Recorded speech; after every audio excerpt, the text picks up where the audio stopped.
दोस्तों सबसे पहले जरा इस फोटो को देखिए। ये चेहरा जरूर ही आपको जाना पहचाना लग रहा होगा। आपको बता दूं कि ये हमारे भारत के current prime minister Narendra Modi ji हैं, जो साल 1975 की इमरजेंसी के टाइम अपना भेष बदलकर सिख बन गए थे ताकि वो जेल जाने से बच सके और सीक्रेटली इंदिरा गांधी के खिलाफ आंदोलन को कंटिन्यू कर सके। 25 जून साल 1975 का वो दिन जब इंदिरा गांधी के द्वारा इमरजेंसी की घोषणा की गई थी, इसे आज भी भारत के इतिहास का सबसे काला दिन माना जाता है। इस दौरान 21 महीनों तक इंदिरा गांधी ने पूरे भारत पर अपना अकेले का राज चलाया और ऐसा कहा जाता है कि इमरजेंसी के समय का फायदा उठाकर उन्होंने भारत के कानून को जड़ से कमजोर कर दिया। लेकिन भारत पर ऐसी भी क्या संकट आ गई थी कि इंदिरा गांधी को इमरजेंसी लगानी पड़ी, और अगर इसके पीछे उनका मकसद खुद को या फिर एक पार्टी को ही फायदा पहुंचाना था, तो फिर इमरजेंसी हटने के तुरंत बाद इलेक्शन क्यों कराए गए? इन सभी सवालों का जवाब आपको आगे इसी वीडियो में ही मिलने वाले हैं। तो दोस्तों साल 1966 में जब उस टाइम के प्राइम मिनिस्टर लाल बहादुर शास्त्री की अचानक मौत हो जाती है, तब इंदिरा गांधी भारत की नई प्राइम मिनिस्टर बनती हैं। और फिर अगले ही साल 1967 में हुए जनरल इलेक्शन में जीत के साथ वो जनता का विश्वास भी हासिल कर लेती हैं। भारत का गरीब तबका अपनी नई प्राइम मिनिस्टर से उम्मीद लगाए बैठा था और इंदिरा गांधी भी उनसे गरीबी हटाने के बड़े बड़े वादे करती हैं। साल 1967 में इंदिरा गांधी की कांग्रेस सरकार भारत के टॉप 14 प्राइवेट बैंक्स को नेशनलाइज कर देती है ताकि इन बैंक्स के ब्रांचेस को छोटे छोटे शहरों और गांव में भी खोला जा सके, और इस कदम से छोटे इंडस्ट्रीज, बिजनेसेस और गरीब किसानों को बैंक से लोन लेने में आसानी हो सके। लेकिन उस टाइम ग्राउंड लेवल पर करप्शन इतना ज्यादा था कि इंदिरा गांधी के इस फैसले से गरीबों को कोई फायदा नहीं मिल पाता है। ऊपर से JRD टाटा और GD बिरला जैसे बड़े उद्योगपति इंदिरा गांधी के सरकार पर भड़क उठते हैं, क्योंकि उन लोगों ने प्राइवेट बैंक्स के शेयर्स में बहुत ज्यादा इन्वेस्ट किया हुआ था, जो कि अचानक से सब डूब जाता है। इन्हीं बैंक्स के शेयर होल्डर्स में से एक RC कूपर सरकार के इस फैसले के विरोध में सुप्रीम कोर्ट चले जाते हैं, जहां उनकी जीत होती है और सुप्रीम कोर्ट बैंक्स को नेशनलाइज करने के सरकारी फैसले को अनफेयर बताकर खारिज कर देती है। लेकिन इंदिरा गांधी की सरकार को ये फैसला इतना नामंजूर था कि वो कोर्ट के खिलाफ जंग में उतर जाती है। इंदिरा अगले ही साल भारत के कानून में एक बदलाव करती हैं और कोर्ट के फैसले को पलट कर रख देती हैं। इस बदलाव को 25th अमेंडमेंट का नाम दिया गया है। इसके जरिए इंदिरा गांधी की सरकार सुप्रीम कोर्ट की पावर्स को काफी कम कर देती है। इसके कुछ सालों के बाद से दोबारा से सुप्रीम कोर्ट और इंदिरा गांधी की सरकार की टक्कर होती है, जब प्रिवी पर्स का मामला कोर्ट में आता है। एक्चुअली दोस्तों आजादी के टाइम सभी राज्यों को भारत में मिलाने के लिए भारत के लीडर्स ने राजाओं और महाराजाओं को ये वादा किया था कि उनके परिवार को हर महीने भारत सरकार की तरफ से कुछ अमाउंट दिया जाएगा, और इसे ही उस टाइम पर प्रिवी पर्स कहा जाता था। इंदिरा गांधी प्रिवी पर्स के कानून को खत्म करना चाहती थी, क्योंकि उनका मानना था कि अब राजा महाराजाओं को फ्री में पैसे देने की कोई जरूरत नहीं है। इसके लिए उनकी सरकार एक बिल लेकर आती है, लेकिन बहुमत न होने की वजह से उनका ये बिल राज्यसभा में पास नहीं हो पाता है। यहाँ पर भी अपनी बात मनवाने के लिए इंदिरा गांधी सरकार अपना दिमाग चलाती है और ये घोषणा कर देती है कि अब ये रूलिंग फैमिलीज यानी कि राजा महाराजा की फैमिलीज को रिकॉग्नाइज ही नहीं किया जाएगा। यानी कि अब से न कोई रूलिंग फैमिलीज होगी और न ही उन्हें प्रिवी पर्स देने की जरूरत पड़ेगी। इसके बाद से ये मामला सुप्रीम कोर्ट में चला जाता है, जहां सुप्रीम कोर्ट सरकार के इस अनाउंसमेंट को गैर कानूनी डिक्लेयर कर देती है।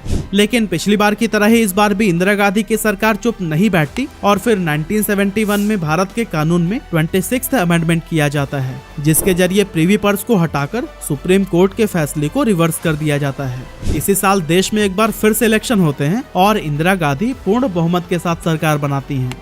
दोबारा सत्ता में आने के बाद इंदिरा गांधी पर जैसे पावर और पॉलिटिक्स का भूत सवार हो जाता है, और फिर वो ऐसे ऐसे डिसीजंस लेती हैं जिससे वो भारत पर कंप्लीट कंट्रोल जमा सकें। इंदिरा गांधी राज्यों के लिए सिर्फ उन्हीं चीफ मिनिस्टर्स का चुनाव करने लगती हैं जो कि उनकी और उनकी फैमिली के सबसे ज्यादा करीबी हों, ताकि वो राज्य सरकार को भी आसानी से अपने इशारों पर नचा सकें। अब दोस्तों इसी साल यानी 1971 में भारत पाकिस्तान का वॉर भी होता है, जिसमें भारत पाकिस्तान को बुरी तरह से हरा देता है। लेकिन दूसरी तस्वीर ये भी थी कि वॉर की वजह से भारत की आर्थिक स्थिति पर गहरा असर पड़ा था, जिससे भारत में महंगाई आसमान छूने लगी और लोगों को लगता है कि इंदिरा गांधी ने जो गरीबी हटाने के वादे किए थे वे सब झूठे थे। साथ ही क्योंकि इस टाइम कांग्रेस पूरे भारत के सत्ता को कंट्रोल कर रही थी, तो फिर इस पार्टी के कई बड़े बड़े नेता अपनी जेब भरने के लिए करोड़ों के घोटालों को अंजाम देते हैं। 1974 में गुजरात के चीफ मिनिस्टर चिमनभाई पटेल पर भी ऐसे ही एक घोटाले का आरोप लगता है, जिसके बाद से गुजरात के रहने वाले लोग भड़क जाते हैं और बड़ी तादाद में सड़कों पर उतरकर चिमनभाई पटेल की सरकार को हटाने की मांग करने लगते हैं।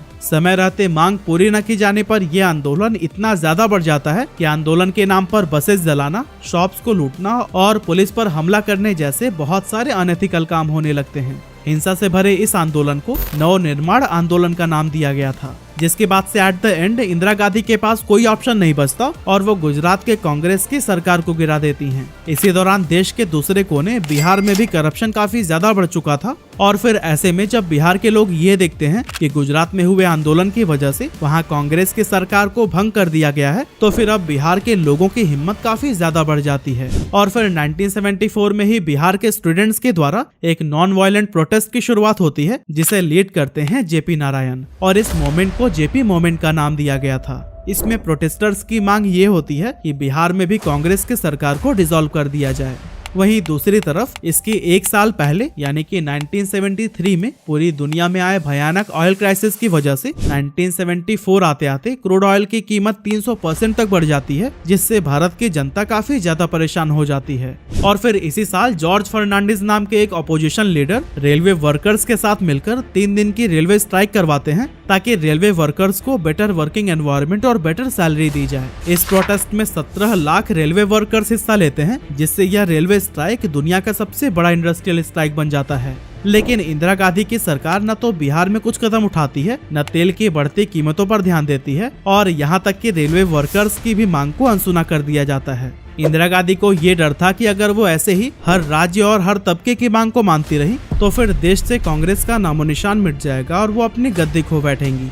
इसीलिए इस बार इंदिरा गांधी पूरी सख्ती से इन चुनौतियों का सामना करती हैं और ऐसे सभी प्रोटेस्ट को एंटी नेशनल मूवमेंट कहकर संबोधित करती हैं। साल 1975 आते आते भारत की हालत बेहद खराब हो चुकी थी, महंगाई आसमान छू रही थी और हर जगह जगह सरकार के खिलाफ प्रोटेस्ट किए जा रहे थे। लेकिन इंदिरा गांधी की बुरी किस्मत के लिए सिर्फ इतना ही काफी नहीं था, क्योंकि अब उन्हें वो झटका लगने वाला था जिसके बारे में उन्होंने कभी भी कल्पना ही नहीं की थी। मार्च 1975 में इलाहाबाद हाई कोर्ट का ये फैसला आता है कि इंदिरा गांधी को प्राइम मिनिस्टर के पद से हटा दिया जाए। असल में दोस्तों पिछले 2 सालों से इलाहाबाद हाई कोर्ट में इंदिरा गांधी के खिलाफ एक केस चल रहा था, जिसका फैसला उनके खिलाफ आ जाता है। इंदिरा गांधी के खिलाफ इस केस को राज नारायण ने फाइल किया था, जो कि सोशलिस्ट इलेक्शन कैंडिडेट थे और ये 1971 के इलेक्शन में इंदिरा गांधी के अपोजिशन में खड़े हुए थे। राज नारायण का मानना था कि इंदिरा गांधी ने अवैध रूप से 1971 का इलेक्शन जीता था। अब वैसे तो इस बात को साबित करने के लिए राज नारायण ने इंदिरा गांधी के खिलाफ 14 बड़े बड़े क्राइम्स रिपोर्ट किए थे, लेकिन जांच होने पर इनमें से सिर्फ 2 क्राइम के लिए ही इंदिरा गांधी को दोषी पाया जाता है। पर दोस्तों यहाँ पर आप जानकर शॉक हो जाएंगे कि जिन 2 क्राइम्स में इंदिरा गांधी को दोषी पाया जाता है वे बेहद ही छोटे क्राइम्स थे। जिनमें से पहला क्राइम ये था कि इंदिरा गांधी के election agent Yashpal Kapoor election के टाइम पर भी एक गवर्नमेंट एम्प्लॉय थे, जो कि चुनाव के नियमों के खिलाफ था। और इंदिरा गांधी का दूसरा क्राइम ये था कि उन्होंने यूपी सरकार की मदद लेकर अपने भाषण के लिए एक बहुत ऊंचा सा स्टेज बनवाया था। अब जैसा कि आप समझ ही पा रहे होंगे कि ये दोनों ही क्राइम इतने बड़े नहीं थे कि एक प्राइम मिनिस्टर को उसके पद से हटा दिया जाए। लेकिन अनुमान लगाया जाता है कि पहले कई बार जब इंदिरा गांधी ने कोर्ट के फैसले को रिवर्स करा दिया था, तो अब इंदिरा गांधी के खिलाफ लिया गया कोर्ट का ये फैसला कोर्ट की तरफ से इंदिरा के मुंह पर एक तमाचा सा था। खैर सच जो भी हो, लेकिन इंदिरा गांधी ने अपनी हार एक्सेप्ट नहीं की और हाई कोर्ट के इस फैसले के विरोध में सुप्रीम कोर्ट में अपील दर्ज की। वहीं दूसरी तरफ अपोजिशन पार्टी वालों ने इस बात का पूरा फायदा उठाया और वे सड़कों पर उतरकर डिमांड करने लगे कि इंदिरा गांधी को अपने पद से तुरंत ही रिजाइन कर देना चाहिए। इसी बीच बिहार का जेपी मूवमेंट भी दोबारा से तेजी पकड़ लेता है और जेपी नारायण अपोजिशन पार्टी के साथ मिलकर इंदिरा गांधी का विरोध करने लगते हैं।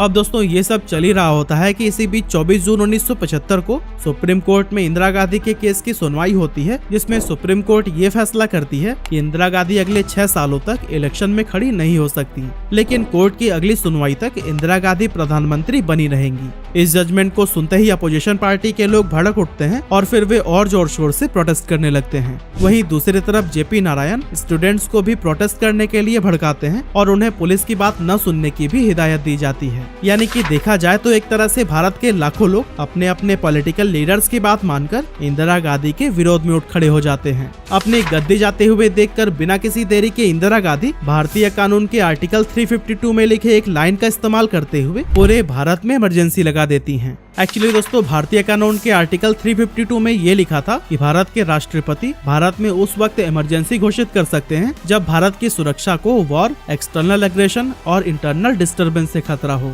और दोस्तों इंदिरा गांधी ने इसी इंटरनल डिस्टर्बेंस शब्द का इस्तेमाल करते हुए उस समय के राष्ट्रपति फखरुद्दीन अहमद अली से ये रिक्वेस्ट की कि वे भारत में इमरजेंसी लागू कर दें, क्योंकि उस समय भारत आंतरिक रूप से पूरी तरह से डिस्टर्ब था। राष्ट्रपति भी उनकी मांग को मान लेते हैं और इंदिरा गांधी के कोर्ट के सुनवाई के अगले ही दिन यानी कि 25 जून की रात को पूरे देश में इमरजेंसी लगा दिया जाता है। अब दोस्तों इमरजेंसी का मतलब आप सबको पता है, इसमें सारी पावर राष्ट्रपति के हाथों में चली जाती है, लोगों से उनके फंडामेंटल राइट्स छीन लिए जाते हैं और सरकार जब चाहे तब किसी को भी जेल में डाल सकती है। इमरजेंसी अनाउंस होने के कुछ घंटों के अंदर ही जॉर्ज फर्नांडिस, चरण सिंह, मोरारजी देसाई, LK आडवाणी और JP नारायण जैसे कई अपोजिशन लीडर्स को अरेस्ट कर लिया जाता है। सरकार रात में पूरे दिल्ली की बिजली काट देती है ताकि अगले दिन कोई भी न्यूज़पेपर में इस खबर को न छाप सके। और फिर इसकी अगली सुबह इंदिरा गांधी ये अनाउंसमेंट करती हैं कि राष्ट्रपति जी के द्वारा देश में टेम्पररी इमरजेंसी लगा दी गई है। वो कहती हैं कि जब से उन्होंने प्रधानमंत्री पद को संभाला है और लोगों की भलाई के लिए कदम उठाए हैं, तभी से उनका विरोध किया जा रहा है और उन्हें हटाने की साजिश की जा रही है। इंदिरा गांधी के अगर शब्दों में कहूँ तो प्रजातंत्र के नाम पर प्रजातंत्र को ही नकारने की कोशिश की जा रही है।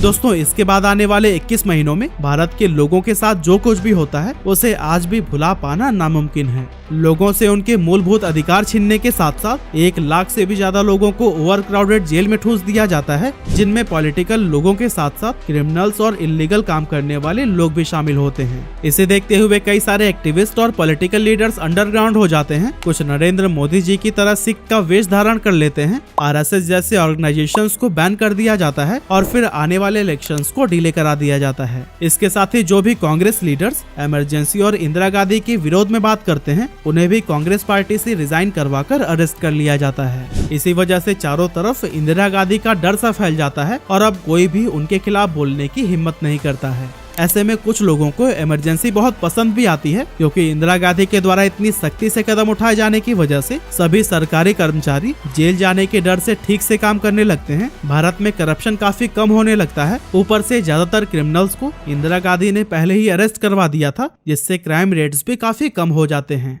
लेकिन दोस्तों लोगों की ये खुशी भी ज्यादा दिनों तक नहीं रही, क्योंकि इसी बीच इंदिरा गांधी कुछ ऐसा करती हैं जो कि भारतवासियों के लिए किसी सदमे से कम नहीं था। भारत की बढ़ती जनसंख्या को कंट्रोल में लाने के लिए इंदिरा गांधी अपने बेटे संजय गांधी को सामूहिक नसबंदी की जिम्मेदारी देती हैं, जिसके बाद से संजय गांधी इस काम को काफी ज्यादा सख्ती से लेते हैं और बड़ी बेरहमी के साथ 1 साल के अंदर ही लगभग 60 लाख भारतवासियों को पकड़ पकड़ कर उनकी जबरदस्ती नसबंदी करा दी जाती है। अब हालांकि उस टाइम पर भारत में मेडिकल सुविधाएं ज्यादा नहीं थी, इसीलिए ये नसबंदी कैंप्स में ही होते थे, जो कि काफी ज्यादा अनहाइजेनिक थे। इस वजह से नसबंदी कराने वाले कई सारे लोग बीमार पड़ गए और न जाने कितने सारे लोगों की मौत हो गई। ये नेगेटिव बातें ज्यादा फैल नहीं सकी, क्योंकि इंदिरा गांधी ने पहले ही मीडिया को अपने कंट्रोल में ले लिया था। और दोस्तों फाइनली 21 महीनों बाद 21 मार्च 1977 को जब सारा माहौल इंदिरा गांधी के कंट्रोल में होता है, तब उनके द्वारा इमरजेंसी को खत्म कर दिया जाता है। सभी पॉलिटिकल लीडर्स जेल से आजाद हो जाते हैं और फिर फ्रेश इलेक्शंस कंडक्ट करवाए जाते हैं, जिसमें इंदिरा गांधी और उनके बेटे संजय गांधी दोनों ही अपनी सीट्स पर हार जाते हैं और फिर सभी मेजर अपोजिशन पार्टीज को मिलाकर बनी जनता पार्टी पहली बार पावर में आती है और इस तरह से देश के अगले प्राइम मिनिस्टर मोरारजी देसाई बनते हैं। और दोस्तों हाँ, ये वही जनता पार्टी है जिससे बाद में अलग होकर भारतीय जनता पार्टी यानी कि BJP बनी है। लेकिन हाँ, अभी भी सवाल यही है कि जब इंदिरा गांधी के हाथों में पूरी पावर थी तो फिर उन्होंने इमरजेंसी को खत्म करके इलेक्शन क्यों करवाए? तो दोस्तों बेसिकली इसके 2 पॉसिबल जवाब सामने निकल कर आते हैं। पहला तो ये कि शायद इंदिरा गांधी को ये लगा कि जनता उनके सपोर्ट में है, इसीलिए वो दोबारा से आसानी से जीत जाएंगे और इमरजेंसी को लेकर उनकी छवि पर लगा दाग भी धुल जाएगा। वहीं दूसरी ओर कुछ लोग ये भी मानते हैं कि संजय गांधी उस टाइम पर अपनी कुछ ज्यादा ही मनमानी करने लगे थे, तो शायद इंदिरा गांधी को ये लगा होगा कि कहीं संजय गांधी उन्हें साइड करके खुद पूरे देश को अपने कंट्रोल में ना ले लें। अब दोस्तों इमरजेंसी लगाने के पीछे का कारण जो कुछ भी हो, लेकिन इंदिरा गांधी के अकॉर्डिंग उन्होंने इमरजेंसी JP मूवमेंट को खत्म करने के लिए लगाई थी। बाकी इमरजेंसी के बारे में आपका क्या कहना है? अपना ओपिनियन हमें कमेंट करके जरूर बताइएगा।